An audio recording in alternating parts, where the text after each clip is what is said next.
They may be watching you, but I'm watching them. This is Gabriel Custodiet. Just to let you know that the episode you're about to listen to is going to be great, but it's only one piece of the puzzle. If you're new to privacy or looking for a clear vision of next steps, start by going to escapethetechnocracy.com. All our cutting-edge analysis about escaping the surveillance grid occurs exclusively on our paid newsletter, Watchman's Torch, and in our world-class video tutorials. This podcast is just a preview. This is not some game for us. We live this stuff and we consult on it. Your support means we have no sponsors and can speak the unmitigated truth as we see it on this show. Check out the show notes and escapethetechnocracy.com. I am very pleased today to be joined by Amir Taaki. Mr. Taaki is a very interesting guy. I'll just read off his bio, how he describes his own life and his own achievements. So, Bitcoin dev from 2010 to 2015, 20 plus years of FOSS development, DarkFi. We'll get to that in a moment. He created the first BIP, the Bitcoin improvement proposal. He founded the first UK Bitcoin exchange, 10 plus years of privacy tech, including the first coin and self-address implementation. He founded Dark Wallet with Vitalik and Cody Wilson of 3D printed gun fame. He fought ISIS in Syria. Now, DarkFi is a layer one for anonymous on-chain apps. It's the world's first fully anonymous DAO and the world's first anonymous P2P chat and an anonymous trustless cross-chain swap. And he made Assange the Assange DAO, which raised $55 million. It's the second biggest DAO raise, and it bankrolled Assange's freedom. So those are a little bit of his highlights. So Amir Taaki, welcome to the show. How are you doing today? Yeah, nice to be back with you guys again. Absolutely. It's an honor to have you here. You're a fascinating guy, and I just want to kind of introduce you to the audience, and maybe we'll have more conversations, but just to make sure that they're familiar with you and some of your basic work, what you stand for. And I thought we could therefore start with anarchy or crypto anarchy. You very much identify as being a crypto anarchist, and let's just talk a little philosophy, what kind of animates you first and foremost. And I want to phrase it just in this particular question. What is the difference, Amir, between a criminal and a forest rebel? A criminal doesn't have an ideology. You know, there's this guy, Thomas Sankara, he was like the leader of Burkina Faso before the French killed him. And he said that, a soldier with a gun, a soldier without an ideology is just a criminal with a gun. So, you know, what separates us is we have like a morality, and, you know, we have like a vision of the world we're trying to create. Whereas a mafia, they're just solely interested in, they're like profit, you know, in exploiting, extracting from society around them. So clear difference. Yeah, fair enough. How did you find anarchism and determine that this is indeed the correct philosophy, the philosophy that you want to be thinking about and pursuing? When did that occur? When I was growing up in England, the society is completely pacified. You know, something clearly wrong with the country where there's this like elite class that hates the people and they're like abusing the people, but everybody kind of goes along with it. And, you know, England's not had like a revolution before in its history. You know, there was like the Magna Carta and the Rebellion of Boudicca and stuff, but that's like, you know, deep history. So, you know, just kind of makes sense. Freedom maximalization. You know, what's crazy is there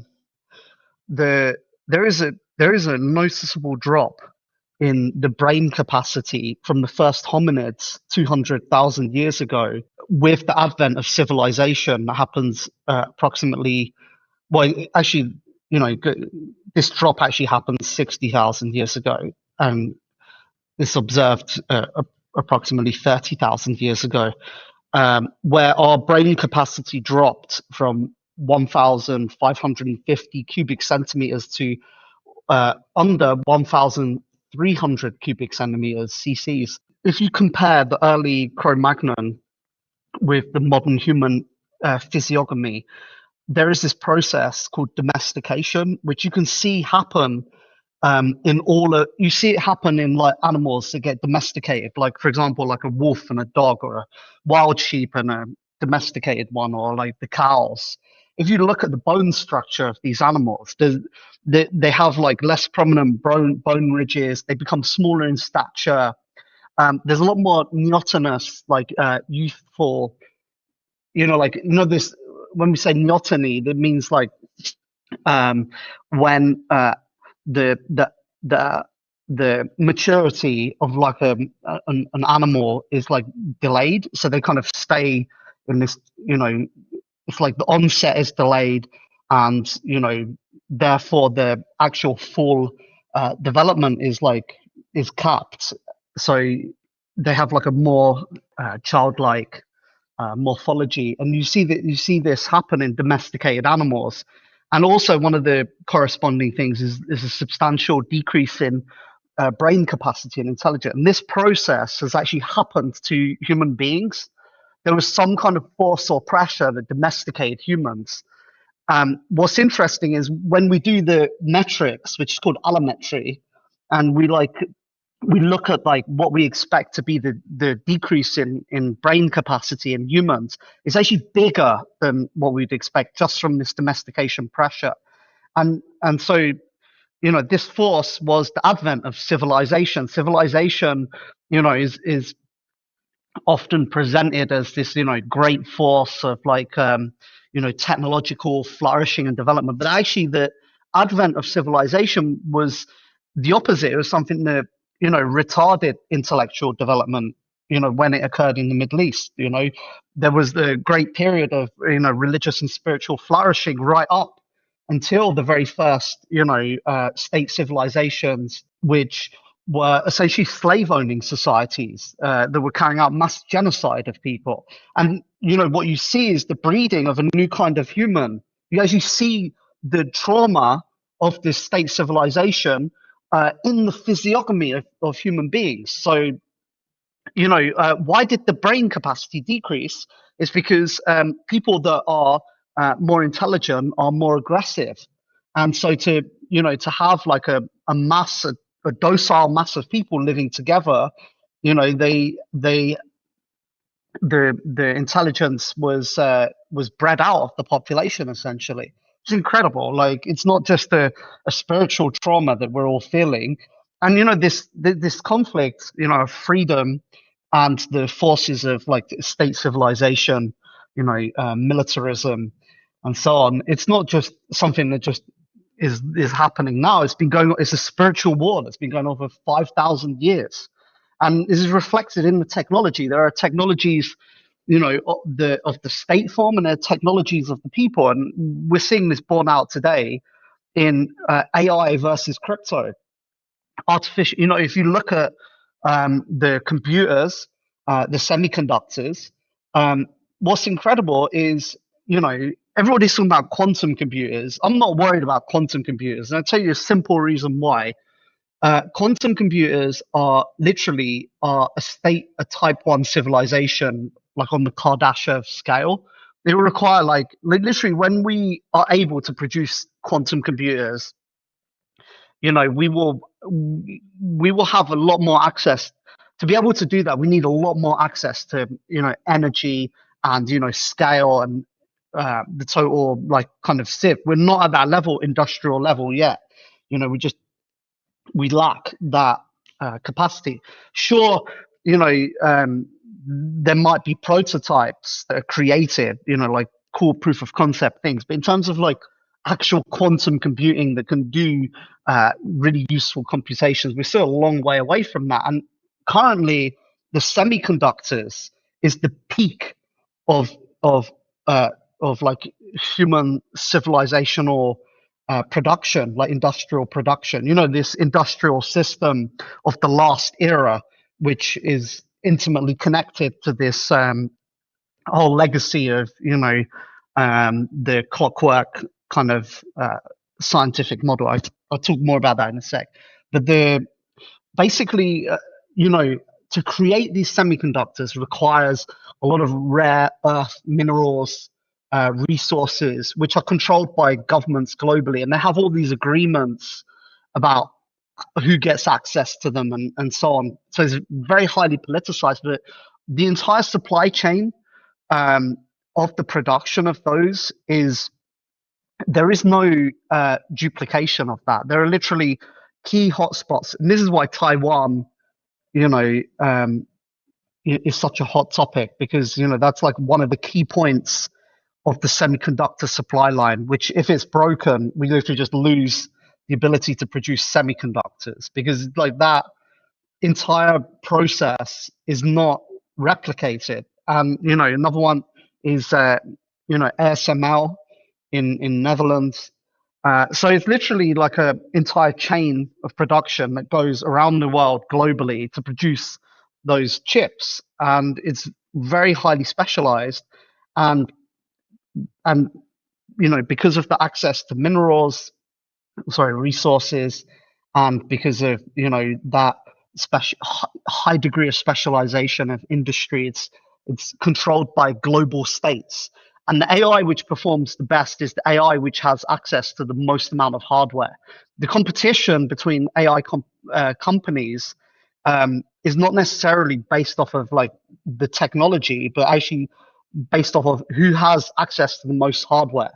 So the way they're attracting talent with these huge salaries, and they're all competing, and they're all going, look, you want to join our company because our company has access to this huge pool of hardware more than this other company. So the production of that hardware is controlled by states, and so the companies that are producing AI are working to try and get access to get as much of that hardware as possible. So the production of AI is very much controlled by centralized power. And the main use case of that is for military and surveillance. Like if people want to see a really good example of this, they should go to YouTube and they search for Palantir AIP video. It's an incredible video because it's literally like a command line, like a Linux command line, but they're like operating entire military apparatus. It's looks like a video game. There's like a threat detected, and it's talking with the chatbot, and the chatbot proposes 3 different courses of action. It shows maps with like terrain and stuff. He deploys a drone to get more surveillance. There's a little video stream that pops up in the bottom, and it shows a tank. They immediately on the map, see a bunch of tanks. The AI suggests sending in a task force. It has like a proposed route that is optimal for the terrain. And so the operator's going, okay, yes, let's do this one. Let's zoom in more on this one. So that's like essentially what the AI is. Like most people are just seeing like, oh, I can make a cool website with the AI. That's not like the core usage of AI. The core usage of AI is allowing these mega systems to deal with better with this huge amount of information and data they have, but also being able to operate a huge apparatus more efficiently. And that apparatus is essentially like something that is extracted from society. So it's essentially the asymmetry is allowing those state systems to more efficiently operate. Crypto, on the other hand, the asymmetry that it favors is allowing society to protect itself from that extraction and enclosure. By allowing people to trade between themselves, to talk freely, to get the word out, to circumvent surveillance systems and censorship systems. It's fundamentally a freedom-preserving tool, and crypto community has forgotten this. But that's where the real untapped power of cryptocurrency is, essentially. I think this is a great point, and your naming of DarkFi, which we'll get into a little bit later, it comes from an FBI talk where they basically say that there's certain parts of the internet that are simply going dark because of the prevalence of encryption, which, as you say, is certainly an asymmetric advantage to the user. I think Paul Rosenberg, what does he like to say? That the universe No. Whoever it was that said the universe favors encryption. Assange. Yeah. All right, I do want to get back. I do want to return to the cryptography and the philosophy, but I did want to knock out a few Bitcoin questions here, Amir, and not because I think. Look, I think Bitcoin is interesting, not so much necessarily for what it is, right, but for the community and all the other stuff that's going on around Bitcoin, right? And so you were in Bitcoin from the beginning. This is what I wanted to get your thoughts on. You were in Bitcoin from the beginning. Obviously, the current state of Bitcoin is pretty sad, right? How did it get to this point? Like people like to say that it was hijacked. How, in your view, did it change from when you were in to where it is now? What do you think were some of the key things that have been retarding its ability to be a easily used, privacy enhanced cryptocurrency as perhaps it was destined to be at one point? It's kind of my fault because I started a civil war in Bitcoin and we won the civil war, but I wasn't around because I went to the war in Syria. So, um, that's where the Bitcoin maximalism come from. The Bitcoin maximalism was actually, it started out as this kind of reassertion of like the core value prop of Bitcoin, but it like morphed into this like retarded cult like ideology and this kind of like lifestyle thing. There is a problem in many movements where in the beginning people seek to change things and there is a momentum forwards, but somewhere along the line, um, maybe their ideas, um, lack power to take effect, or and maybe they don't achieve the goals they set out to achieve. And in any kind of also successful movement, you're going to attract people who you know they see something they want to be part of. And the danger is where you lose the philosophy and you lose the focus on ideas, and instead it becomes a kind of cult subculture or lifestyle. And people then get attached not to the actual ideas of the thing, but the images that are constructed around that.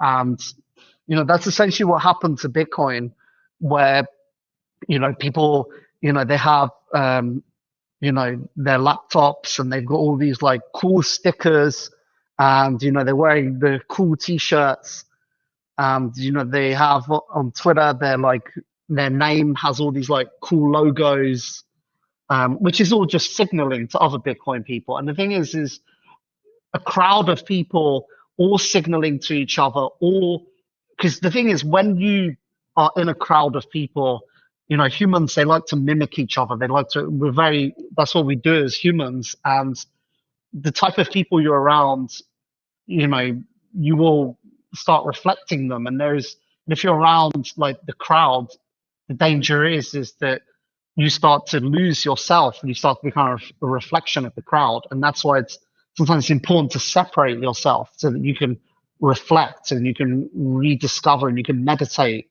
And so, Bitcoin is very much is the one thing I like about Bitcoin is very much got proletariat and energy. Where it's like it's like people and they're like stack sats, hodl, but it has lost that intellectual capacity to like really reason about the world in an accurate way. Like I think the biggest issue is this kind of market fundamentalism, which has made people stupid. Where it was a very good thing in 2011, 2010.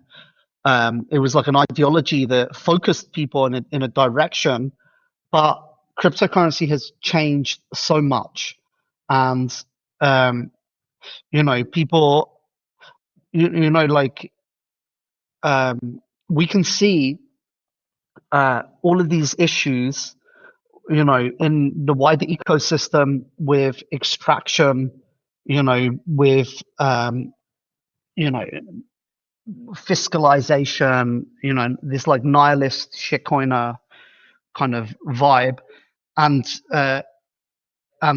People in Bitcoin also recognize that, but there's this kind of schizo split brain thing where they still follow this market fundamentalist ideology, yet at the same time they moralize that stuff is bad. And what's happened in our wider political system is that our nations, our countries have become fiscalized, and there are these like neoliberal forces that seek to extract value as much as possible out of society. So a community which isn't able to see that and to reason about that properly, isn't able to effectively organize to change things in a real way. And that's why there is a lot of coping inside of Bitcoin. Yeah, what happened in Bitcoin is that in its early history there was this Bitcoin Foundation, which they were a group of scammy business guys, very what do you call these guys, like Coinbase, where they love the regulators, those kind of people. Yeah. I'm Cucks. I don't know. That works. That works. What do you call them? I don't know, the KYC crowd, the compliance crowd, all that Yeah, stuff. yeah, reg cucks. But yeah, like they okay, 2010, 2011, I found Bitcoin summer of 2010. I was looking for a payment system. I wanted to build a P2P thing. And Bitcoin's first website said Bitcoin is a form of P2P money that cannot be controlled by governments or central banks. And, that did not sound realistic to me. Like, I was like, that's some fucking bullshit. Like, but okay, I ended up reading the code and going deeper, and then I realized it was true and it wasn't just a claim. And there was a community that was electrified by that idea. That was what Satoshi wrote on the first website, which was hosted by Marty Malmi, Mark Sirius. Said Bitcoin is a form of P2P money that cannot be controlled by governments or central banks. Can you imagine that? So, we started to build this thing, crazy crypto anarchists, online community people into freedom, anarchism, free software, all that kind of libertarian, gold bugs, all of those people. They're like, yeah, this is the promise, and we're going to build this. We started to build it, and it started to gain traction, and it got bigger. We set up exchanges, we set up, started to do events, we started to get the word out, we're working on the software, building products. It was a effort. Like it was like it was worth zero. Can you imagine that? Like Bitcoin, I remember, like, I had a shitty laptop. I started mining on my laptop. My laptop started to overheat. I was like, I'm not going to bother with this. Like, this is worthless anyway. So I just switched it off. Never did any mining ever again. But there were smart people like that guy Da Vinci, Jeremy, and I guess Roger Ver and stuff, and they were just buying Bitcoin. But I was like a young guy. I only had $400, and a lot of us, we were like, oh, it's not about the money. We think this is going to improve things. So we were devoting all of our energy to building it, to making it better, and getting more people onboarded. So then, it started to get bigger. 2013, I remember being at an event, and a guy in a suit comes up to me, and he said to me, he was like, look, Amir, let me tell you something. You're an expert in programming, but just like you, I'm an expert in marketing. And you know what? We need to get the big banks to accept Bitcoin. And you can't be talking about that scary anarchism stuff. And, this guy was like a complete retard normie. And he's trying to tell me he has his ideas for marketing Bitcoin completely brain dead, boring as fuck. He's trying to lecture me with his wisdom. I was like, I don't want to hear it. I don't really care about this guy, this absolute nobody, like trying to lecture us. So those people started to come into Bitcoin around that time, like loads of them. And, they were like, oh, these crazy crypto anarchists, they've invented this like really cool new plaything, and we just need to wrestle it out of their hands. They've got their hands like locked around it, but if we just pry it out of their hands, then we can, get it integrated in the system, get the big banks to accept it, and then credit card payments can be cheaper, and the world would be better off. I mean, like, now we're in 2025. Trust levels in institutions are single digits in the UK. I mean, 20 years ago, when you look at the stuff that was considered radical 20 years ago, where people were like, the government's lying to you, like the old anonymous videos. Like I was watching one like last week.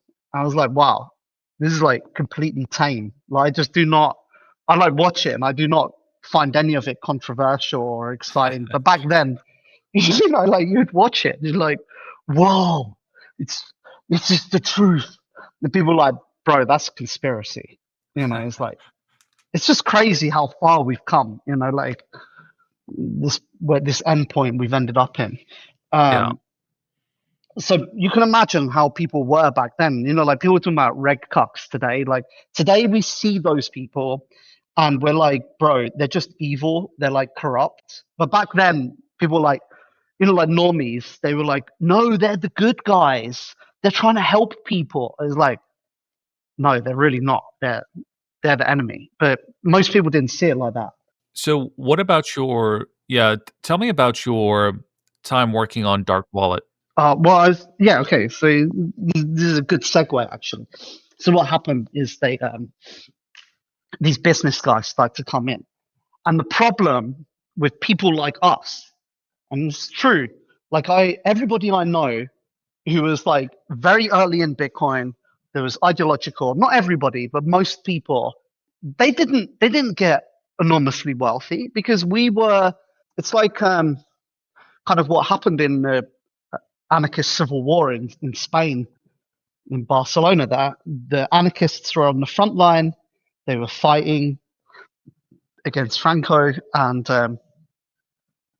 they were so focused on the war, and Stalin, he wanted to get in on that, and so he started funding all these communist groups, and basically they created a police force, and they went around in the city, and they started purging people, and they seized power of all the institutions, and then the anarchists came back from the front line because they were they were really focused on fighting. They're like, oh, you know, we're no longer in power here. Someone behind our backs has seized power.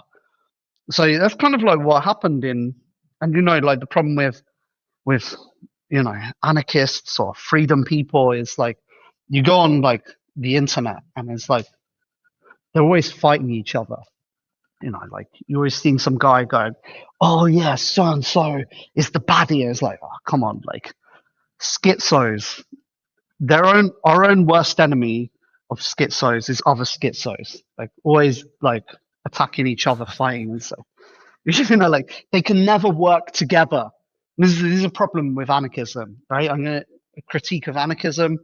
Doesn't have doesn't have a long-term vision for society. Isn't able to organize groups of people towards that vision. This is a serious thing that we have to address. And if we want to really pursue the goal of freedom, we need to be tangible in our objectives and in what we want to achieve. And so those people back then, we were just focused on, trying to improve the software, trying to move the community forward. But the other guys that were coming in, what they were focused on is gaining power. And so they slowly worked in and they started to make all these official sounding organizations and groups. Chief among them was the Bitcoin Foundation. And worst of all, they started to go to developers and, there was group of, there was like the Bitcoin cypherpunk devs who were moving up in there. But they went to, for example, Gavin Andresen, and they were like, hey, look, we're the business guys. We're going to legitimize it, get it, the big banks, the big money in. And you know what? You can be the king in this. You can be the chiefo scientist, though. And, imagine you're like just a nerd on the internet, and now, they're saying they're going to make you a big guy. And so he was like, oh, yes, I accept. And, so what did they do? First thing they did is they started to work to marginalize developers. And I was the number one target of what they tried to do. They tried to push me out of everything, tried to exclude me because they didn't agree with my political ideology. So then in public, they say one thing, so for example, and so that was why we started Dark Wallet as this movement to rally the community, to draw a line in the sand, to make clear what those sides were. And it did start a movement. And, when we announced Dark Wallet, you can see this on the Bitcoin Talk forum. There's literally a post this is how bad these people were. In public, people are like, they would act like nice guys, not like us. We'd be like, oh, fuck you, blah, blah. We was very, we're very clear about, what we think Forthright. of people. Yeah. Forthright. But they were not like that. So when we released Dark Wallet, they were like, oh, congratulations, guys. We're really happy. This is what Gavin Andresen wrote. He was like, we're really happy to see more alternative implementations, blah, blah. I was literally on the phone with a journalist that same day from the Financial Times. They were doing an article on our software. And they told me that those same guys who were saying in public how happy they were to see our software were shit talking us in the interview and telling them that we have no credibility, they should not cover us, blah, blah. You can see how dirty these people are. So these were the people that put themselves in charge of Bitcoin. And so, we started working on the Dark Wallet. What's even more crazy, Peter Todd, who was an absolute nobody at the time, we put him as our chief scientist, as a counterweight to Gavin Andresen. I only found out like a year or so ago, because his emails were hacked and leaked online, that he is working for intelligence to stop us getting access to funding. So he was actually a Fed. And it's funny because this info is public and it's known on the internet. And even I was telling people, I was showing people the emails with all the information and everything, and people were like, "Oh, okay." They didn't really. They thought it was I was exaggerating or something. And then HBO actually made a documentary about it, and they said, "Oh, well, look, he collaborated with this agent, and did this." And then suddenly everybody was like, "Oh my God, it's real!" And I was like, "Yeah, I've been trying to tell you for years, for a long time." That this is real. This is what happened. So even people that call themselves anarchists, they only believe the information when it's presented on the television as an authoritative source. So, but that's something that happened, and it's well known. And yet, because he's a guy that has, I don't know, 200,000 followers on Twitter. Not that any of that matters, but he's like that guy. And so people, when they make a conference, they're like, oh, we've got Peter Todd as a speaker. So everybody knows this, yet he's still invited to headline conferences. Strange, huh? Nobody, it doesn't, it's come out as fact. It's factual and doesn't change anything. Yes, he collaborated with agents to stop an open source project, broke open source developers working on privacy freedom software, stop them getting access to funding. And he doesn't deny, he admits it's true when people ask him about it. So yeah, the Dark Wallet, that started that confrontation, and there is momentum in the community. I left to Syria because I went to, that's another topic, we can talk about that, but I went to, fight on the front line. went to join the revolution. And after I was gone, that left a power vacuum. And so you filled this power vacuum. I was talking about these business guys before. These business guys, they had a vision for Bitcoin. I might not agree with the vision, but at least they had something. But the people that came in after, who today are like branded as, cypherpunks, which include Peter Todd and, those guys, they didn't really have a vision for Bitcoin. They're kind of like, oh, we're like dispassionate, maintainers. And so, as soon as they got into power, all they knew was not how to, because look, if you want to drive things forward, if you want to give a vision, you have to expound on an idea, and you have to win consent. You have to fight for that idea to move forward, and you have to be passionate about the idea. You have to, like, when you feel something so deeply, it infects people, and that's what get people to work together to build towards something happening.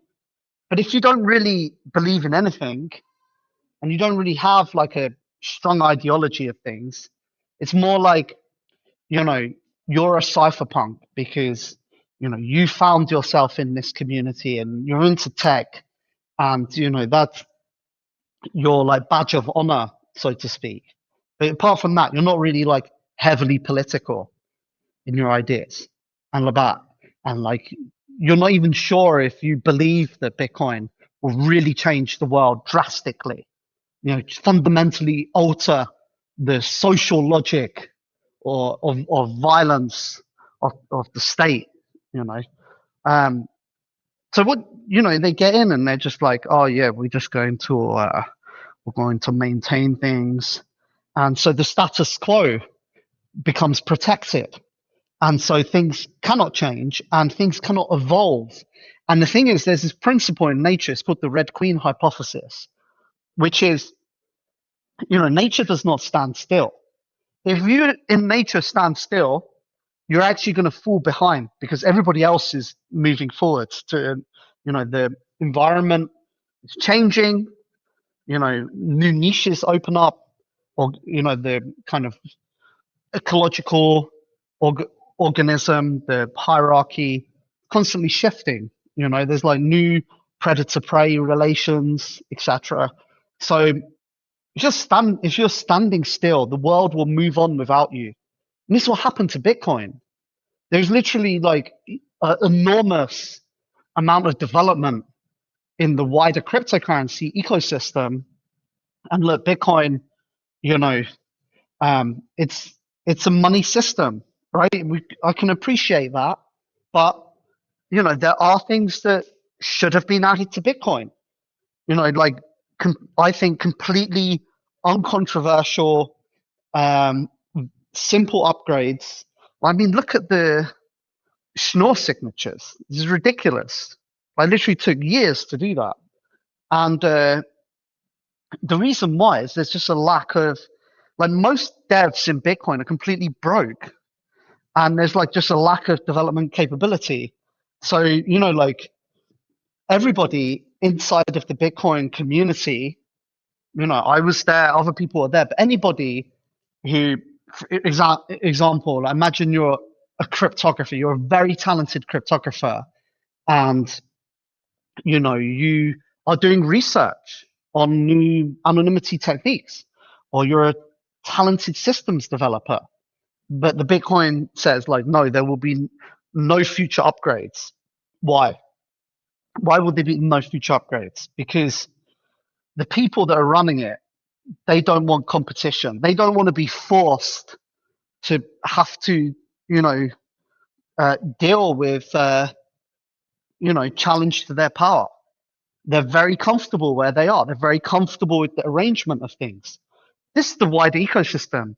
Like, the entire community is filled with cringy influencers, people who they like love sitting in a chair. What does that mean, sitting in a chair? It's like, an ambassador, a bureaucrat. He sits in a chair, and he liked the title. He liked the, things that come with the position.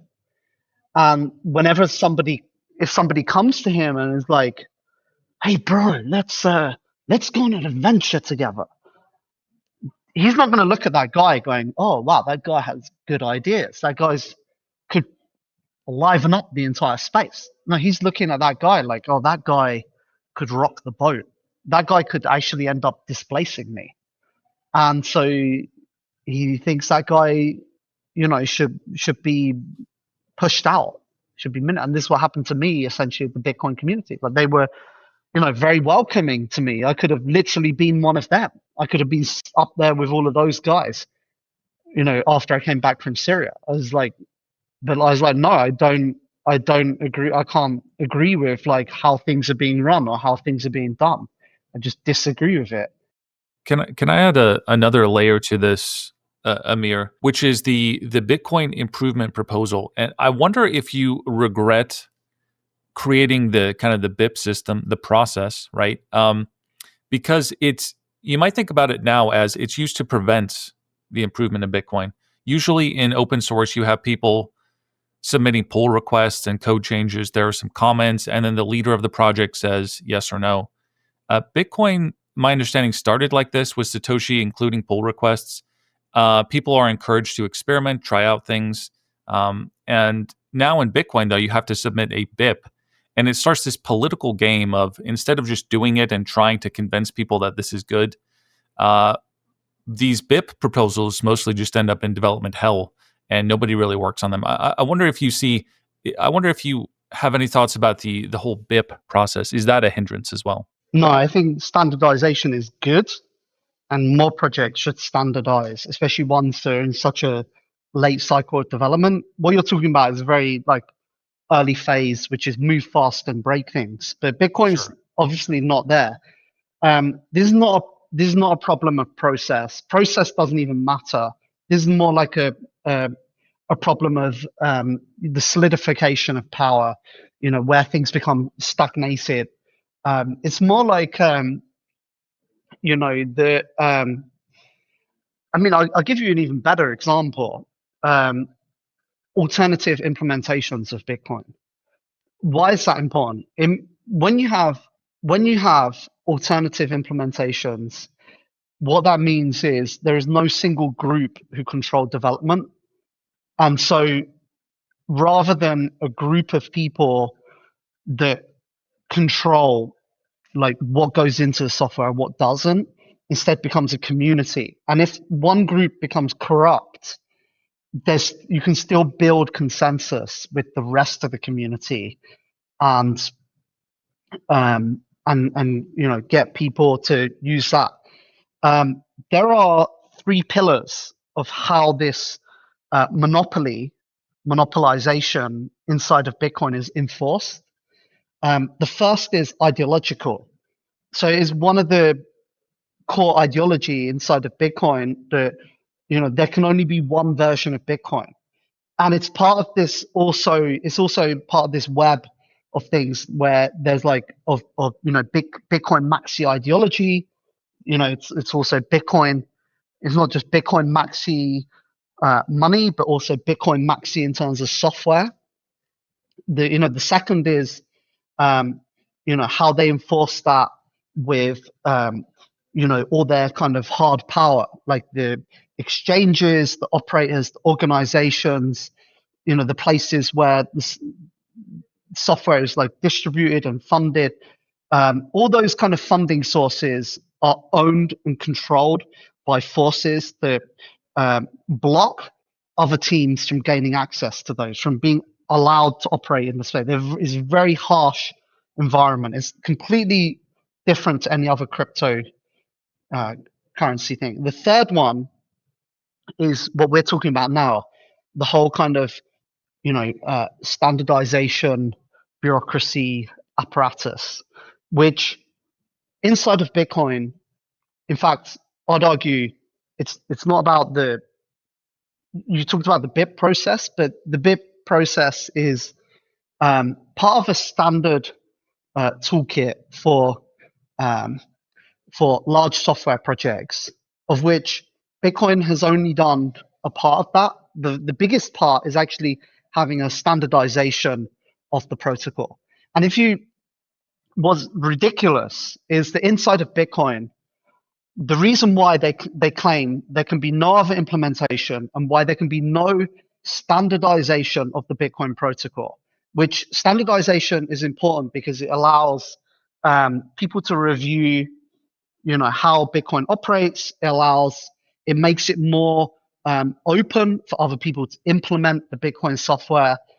The reason why they claim it cannot be implemented is because they say that Bitcoin is implemented in C++. Bitcoin relies on certain implementation details of the C++ language, which cannot be written into the spec because it's not spec'd in C++ itself. So let's unpack this. So there's a programming language that Bitcoin is written in. This programming language is called C++. There are certain things inside of C++. This is what they're claiming. C++ is a standardized language, right? But they're saying that there's some things not in the C++ standard, which Bitcoin uses. If we were to write a Bitcoin standard, there would be certain gaps in this Bitcoin standard, which we could not fill in because it would be relying on this non-standard behavior of C++. Okay, so let's talk about this C++ non-standard behavior. C++ is a fully spec'd language. The entire C++ language has a full specification. It's all there. It's all written down. The only thing in C++ that is not spec'd is something called undefined behavior. Undefined behavior, it says inside of the C++ spec, anybody can look this up. This is fucking crazy. But it says inside the C++ spec that if you rely on undefined behavior, your program is invalid. And your compiler can compile the program to anything. And it's not just that, your program is doing something and at some point it hits an undefined behavior and your program from that point on becomes undefined. No, it's that your program, if at any point during its execution invokes undefined behavior, then it means your entire program is invalid. It means that your compiler can compile your program to absolutely anything. It can be a program that deletes your hard drive. Doesn't matter. That is what the C++ spec says. So when they say that the Bitcoin cannot be standardized because it relies on undefined behavior in C++, it's fucking crazy. They're literally saying there are bugs that they refuse to fix inside of Bitcoin. Dangerous bugs. That's what they're talking about. These are the people that are ruling Bitcoin. They're absolutely out of their minds. They're crazy. So you said, oh, why am I not in the Bitcoin ecosystem? It's been taken over by charlatans. Literally this. And, I'm very much into Monero. And there's a lot of these, like Bitcoin maxis. They're very into Lightning as a privacy solution. And they come into these Monero threads and they're arguing. And all of their arguments are a pack of lies. You respond in a reasoned way, in a technically truthful way, and they respond with lies. They're just full of lies. They're just lying. And the thing is an out observer who doesn't know what's going on can't tell the difference. So I saw there was a debate recently on Vlad's podcast between what's the Monero guy called again? I forgot his name. But there's a Monero guy and a Lightning guy. And they did this piece of paper afterwards. And in the piece of paper, they gave a score to how good the arguments of the Monero and the Lightning side were. And I listened to that podcast, and the Lightning side was just fucking full of shit. It was just lies. It's just outright lies. And that's not only is that is that dishonest, it's is more than dishonest. It's disgusting, because if people who don't know about this stuff rely on this stuff for literally things that threaten their life, like they can go to jail, they can even be murdered because of it. These people are like gonna cause harm to people, and if somebody is telling a lie that's going to cause harm to people, that is unforgivable. That person deserves violence against themselves, in my opinion. That's why now I was like, okay, I literally cannot argue with this bit shitters anymore. I'm just like, I'm gonna physically threaten them online. I'm gonna challenge them to fight me, because they literally, you can't. Then they're not even arguing from a position of trying to find out the truth anymore. They're literally arguing for a position of I'm a Bitcoin maxi and I want to win the argument. I'm gonna use lies to win it. Even, can you understand that? They're like, when you see the arguments that they're using, it's not they're like misconstruing who the threat actor is. The threat actor is very obvious. You know, global passive adversaries, state level actors. It's not like you know, my neighbor want to observe my balance, but they don't. They mix things up. They like really twist things a lot, and they're just lying. They're just absolutely outright lying. It's really dishonest. Appreciate your thoughts on Bitcoin, Amir. I think that'll be helpful to a lot of people, getting your thoughts on some of that. I'm curious though. I think there's a connection here. Your time fighting ISIS, and I definitely want to get into this. What was you obviously believe in not just talking the talk, but walking the walk. What was your reason for deciding one day that you're going to go fight ISIS? What was that deep inside of you that said that that's what you want to do? That's what you need to do? I mean, it might sound very far out there for a lot of people, but I'm into like political philosophy in general, and I got very much into the PKK and their ideology of democratic confederalism. And I saw in Syria that they have a territory called Rojava, a territory of 5 million people. They were in a full-on war against ISIS.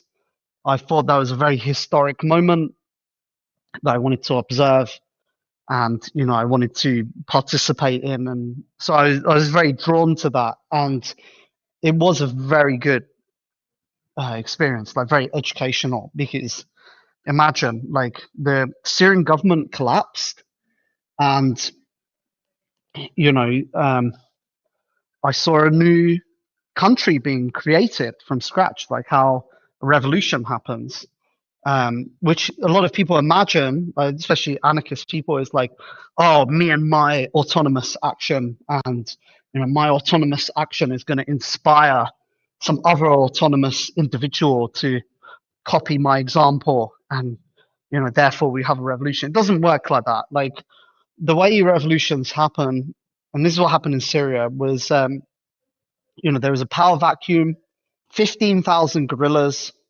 who had been training and organizing in the mountains of southeast Turkey. They crossed over into Syria and they began to organize people, began to arm people, began to say, look, ISIS is coming to, rape your family and to murder you. Here's a gun. Here's how you use the gun. Here's how you organize together to defend your land. And but not only that, organized society as well, because fighting a war is not just about shooting guns on a front line. It's also about the logistics and the society, and presented a vision for people of a new Middle East, a new Syria they wanted to create. So I learned a lot from that experience. That's why I went there as a kind of almost, I don't know, activist, but afterwards I came back with a revolutionary mindset, where I was like, okay, if we want to change things, we have to be serious about that. I just, you said, what excited me about that? The thing is that part of the world is a part of the world where many different ethnic groups and religions have been living side by side for centuries. there's like Kurds and Christians and Arabs and, Turks and like, Druze and, pagans and Yazidis and all kinds of esoteric things. It's a very, like a lot of people see the Middle East and they just see, oh, Islam. But actually, there's a huge amount of ethnic groups, old religions, history, stuff going on there. And, there isn't just the identity of nationalism. There's also like your tribe, your ethnicity, your religion. It's like there's so many different loyalties, parallel loyalties that crisscross. And the Kurds were they're very old people that's been around for. They're in the Bible, like they're one of the earliest ethnicities in history, and they have very old language, which Turkey tried because of the nationalist ideology. They tried to eliminate that, and it almost went extinct in the 60s, the 70s, and that's why the PKK was formed to fight for their identity, and they started a guerrilla war, and this guerrilla war very quickly went out of control, and in the 90s it resulted in 50,000 people in Turkey on both sides being killed. Very brutal war. And the leader of the PKK, who's Abdullah Öcalan, he went to jail. And in jail, he started to study a lot of books and he started to reflect on what happened. One of the things he said that happened was within the organization, there started to arise this like very vicious feudal gangster type of mentality. And this is something we've seen with other, guerrilla groups, like what happened with FARC in Colombia. They started out as a liberation organization, but somewhere along the line, they evolved into a very vicious, type of mafia organization.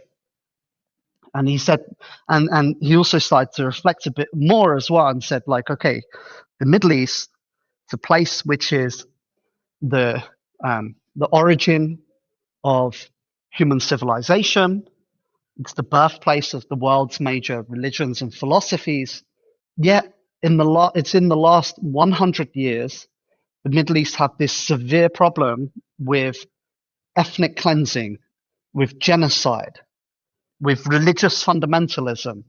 There are literally, old communities, Gnostic communities in the Middle East, which have been around for millenniums, which only in the last, 20 years have been completely eliminated, which were destroyed by Islamic fundamentalism. So he started asking, why is that? And the conclusion he came to is that the nation state, which as I said, people in the Middle East have these loyalties, they have these many different parallel forms of identity. Like I'm going to use this word intersectionality, and I'm not talking about like, oh, I'm a black pregnant woman. I'm literally talking about like, oh, there's a tribal, there's a national, there's a religious, there's an ethnic, there's like all these components, complex components. The nation state as a model is something that was imposed on the Middle East by imperialist powers, but also by modernizing movements in the Middle East. And they've had a very disastrous effect. And the PKK, which was fighting for its own nation state, it kind of realized, like, okay, even if we make a Kurdish nation state, it's not going to fix the problems in the Middle East. In fact, it's going to create more war and violence, because in those areas where the Kurds live, there's also many other groups also living in parallel. And so the problem with the nation state, and this is what you see in Israel Palestine today, you've got a state called Israel, and whoever inhabits that nation state is going to compete to seize absolute power and dominion over the entire country and all the nations within it. So there's this problem in Israel where the Arabs might be in one decade, but or 2 decades, the Arabs are going to outnumber the Jews. And so what do they have to do? They have to disenfranchise them from ever being able to gain power. And so if they ever do gain power, what are they going to do? They're going to be like, okay, these other people are a threat to our possessing of this nation state, and so, you've got a state structure and everybody seeks to own it because they want to own that power structure. And that's what's happening now in Syria. Before it was the Alawites under Assad, who were a minority that for years were persecuted under the French state. They worked their way in, and they eventually seized power of the Syrian state. They oppressed the majority Sunni Muslims, and now the Sunni Muslims have taken power of the state. What do they want to do? They want to purge the minorities, the Alawites, and now the Druze, who could threaten their power. It's just like a never-ending cycle of violence. The thing is, in Europe, we had this process of eliminating distinct identities, of integrating people into state structures over centuries. It happened with the French Revolution. It's happened like for a long time in Europe, and today we just see modernity, and we see all the issues and problems with a society in which we've lost any sense of community, any sense of sacred, any sense of connection or belonging, and so everybody feels atomized. And we've got this discussion in the Middle East. It's still a very traditional society. Like in some ways, you can see this caricature of this Islamic fundamentalism is a reaction to the invasion of modernity into those cultures. Like when you get inflammation in your immune system, it goes out of control. So what they came to conclusion was that we need to create a new form of civilization in the Middle East, a new type of society which is decentralized, which is autonomous, which creates political structures with distinct nations that are able to work together to resolve their differences. And it's very influenced by anarchist ideas. And I found that very exciting and interesting. And so I really like the writings of Öcalan, which I've studied. And people interested in the topic should read his books, Manifesto for a Democratic Civilization. I think that group, the PKK, is the only solution to the Middle East. There's no other group, no other, where not even like USA or any of these big powers. Nobody has a real plan to solve the issues in the Middle East except the Kurds and the PKK. And they're a big force. Like they control the entire North Syria, which is a huge amount of land. I'm very optimistic about them. You go on your journey to fight ISIS, and presumably you should, in a reasonable world, come back to a hero's welcome. I mean, these are the enemies of the West and Britain and such. But another interesting part of your story is that you have some really difficult border crossings now, and you're kind of on a list. I wonder if you could talk about that great inconvenience in your life, as many details as you want. I like to bring attention to people who are having these difficult border crossings. How much has doing what you did in Syria hindered your ability to just go across borders unmolested? I mean, something has happened in the last year or so, because I just went to, Japan and Mexico, and in both countries they stopped me for 8 hours. In Mexico, they brought out a file on me and they had my picture and pages of text. And other people I was with, they weren't even interested in them. They were specifically interested in me. And in Japan, I asked the guy, "Oh, why is this happening?" And he only after it finished, he quietly whispered to me. He was like, "Oh, look, I tell you, this didn't come from our department. It came from elsewhere." So now when I'm traveling internationally, I'm a bit more cautious, like because there are problems of being detained at certain borders. So for long periods of time, being questioned, etc. I can't enter the Five Eyes, specifically the UK. I'm not able to enter it. even though you're a British citizen. Yeah, I mean, every time I enter UK, the UK is a very fucked up country. In fact, like I was just watching a lecture by an academic, and he said that the UK is heading towards a civil war, and he made a very convincing case for that. The UK is certainly a tinderbox, and there is a crazy amount of violence that's exploding across the country. People have really lost it. It's not in a good situation. And the government, those who are supposed to be in control,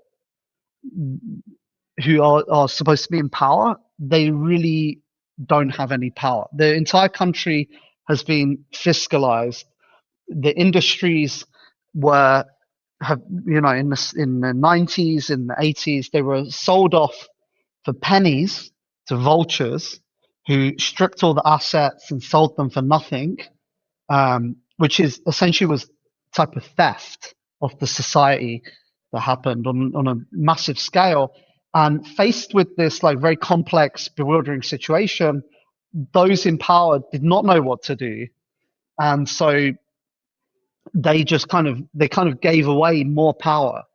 Um, like what happened with Tony Blair and the entire, trying to he tried to create like a market system inside the government essentially.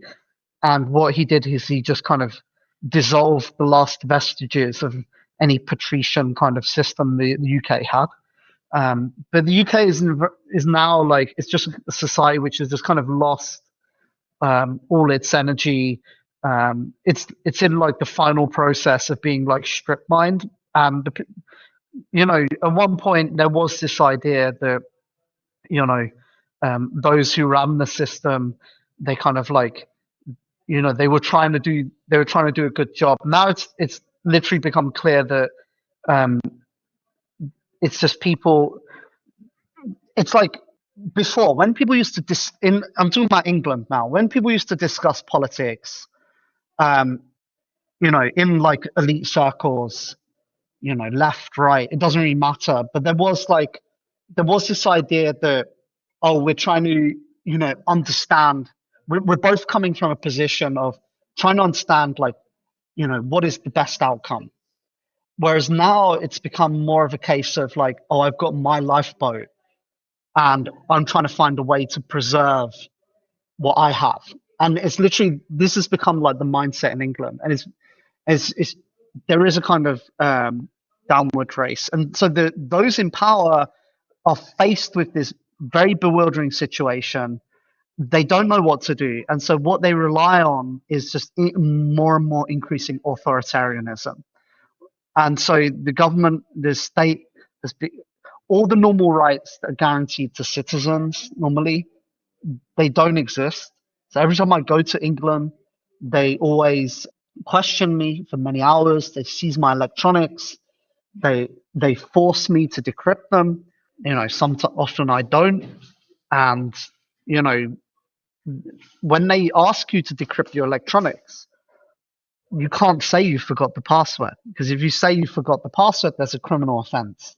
When they interview you, you can't say no comment because that's a criminal offense. You have to answer every question. You have to answer every question truthfully.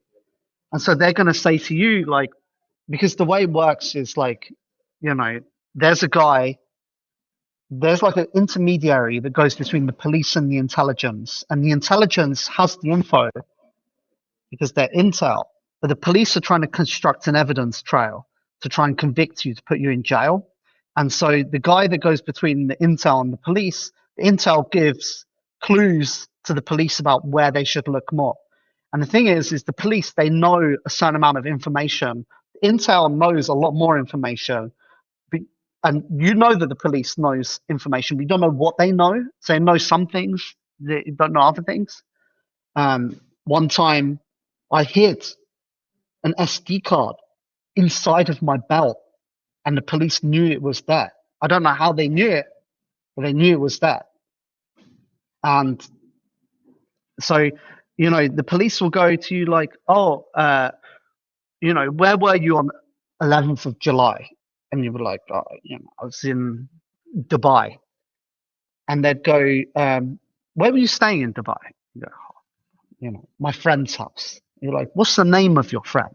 You can already see, like, you're implicating your friend. Like, Mr. Anon. They're like, oh, what does Mr. Anon do? What's his social media account? Oh, he said this on the social media. Is he involved in any of this thing? Oh, are you involved in? Like, what do you think of this thing? Blah, blah. You can see, like, why I don't want to go to UK ever. So, yeah, my dad, he's like, he had a heart attack. And so I tell him, like, oh, look, I can't go to the UK, but I'm sorry, I can't visit you. He doesn't understand. He's like, oh, yeah, it'll be fine. There's no issue. But look, I'm not going. I'm sorry. But it sounds harsh, but it's, I'm just staying well away from the UK, But before it was just Right. like a few countries, but now it's like increasingly getting more and more for some reason.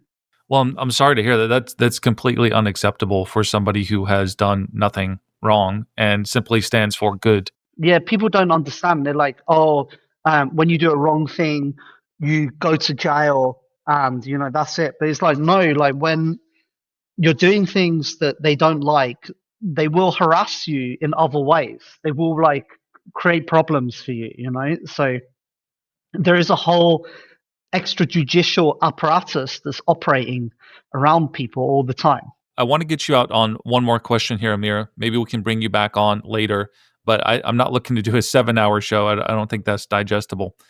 Would you please talk about what you're currently working on, whatever you're willing to say about it? I know that you're kind of starting to promote certain aspects of it. What is the current project that Amir Taaki is devoting his life to? I'm working on DarkFi, which it has its own blockchain. It's for smart contracts, anonymous smart contracts. And we're also, it's not just, we've got like payments, we've got swaps, we've got the world's first and only anonymous DAO. We have a DEX. We've also got fully anonymous chat as well, one of the world's strongest anonymous chat. We've got like a task manager. Our aim is to build like all the software we need to create parallel societies, parallel economic systems. Imagine like they're trying to put your friend in jail, and you need to mobilize to get the word out.